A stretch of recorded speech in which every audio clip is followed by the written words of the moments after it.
Hello everybody, my name is Adriana. Welcome to my YouTube channel. Cleansing my space. Put that there. I hope what you hear here is useful and helpful, and if not, that's okay. Pass it along and let it help someone else. So earlier I was reflecting.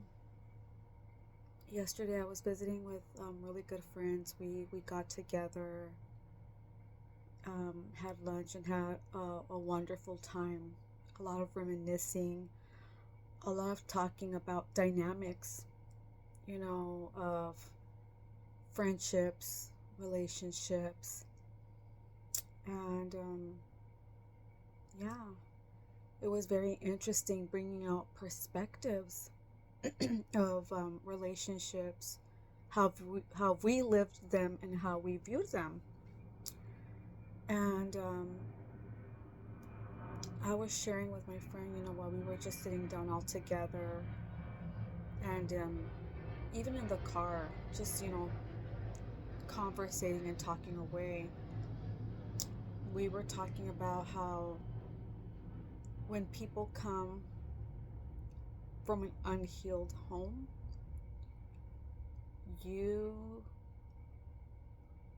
that really plays out a lot in their adult life. And we were talking about dealing with people that maybe have childhood trauma, childhood wounds, and carry that with them into their adult life. And I was telling my friend that it's very unfortunate that people hold on to these traumas. They hold on to these memories, and they move forward very wounded and very unhealed.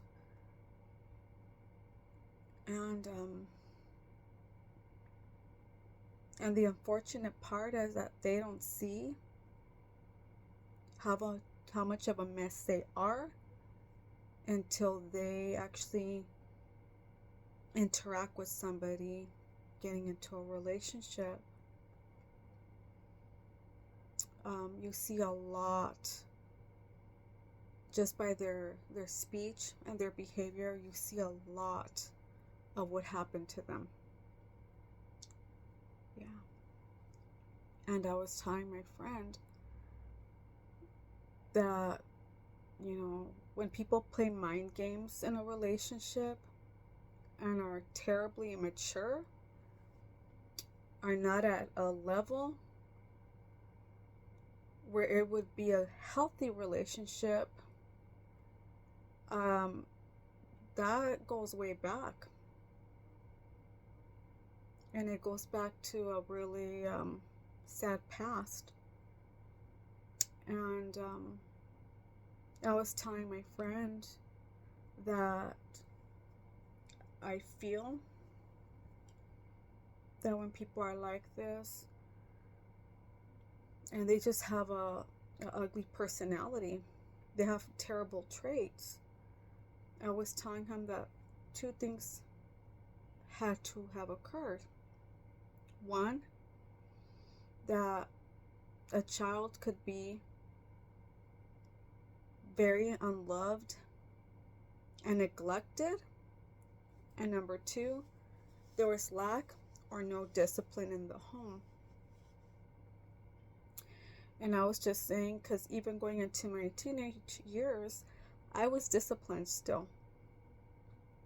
I was dealt with. And I had to face the issues and problems at the time, confront them, and deal with the repercussion, and deal also with the punishment.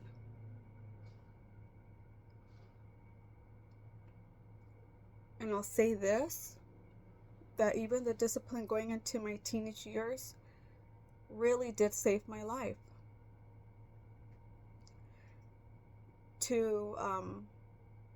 It gave me a lot of understanding of what I'm dealing with now in adulthood. And I was giving my friend an understanding that it made perfect sense now.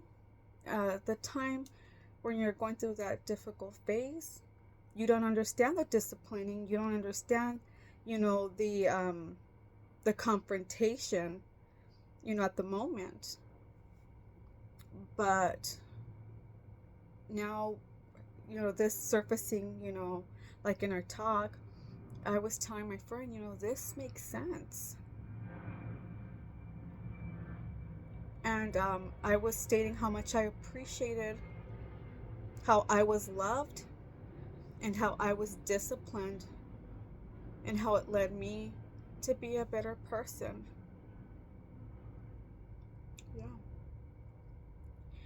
And I felt that gave me the chance, it gave me the opportunity to be a better person as an adult with, education, career, relationship, and a family. And I feel that was a good start for me. And I was telling my friend, that it's very unfortunate that people go through childhood traumas or have no disciplinary action in the home, that they pretty much carry this dysfunction with them into their adult life. And when they go into a relationship, a lot of that surfaces out.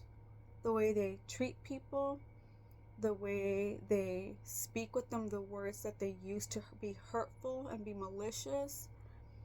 And I was telling my friend that it's very sad because sometimes people are given, that opportunity to interact with a really, really good person in their life, and they don't know how to treat them. They don't know how to be good to them. They don't know,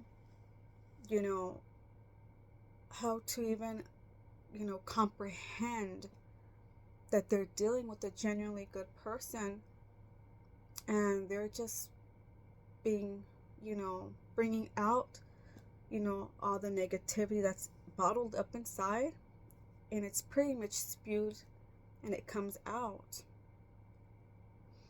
And and I was telling my friend, that I've encountered, toxic people. And that was very unfortunate that given the opportunity, they couldn't see the good thing that was really in plain sight.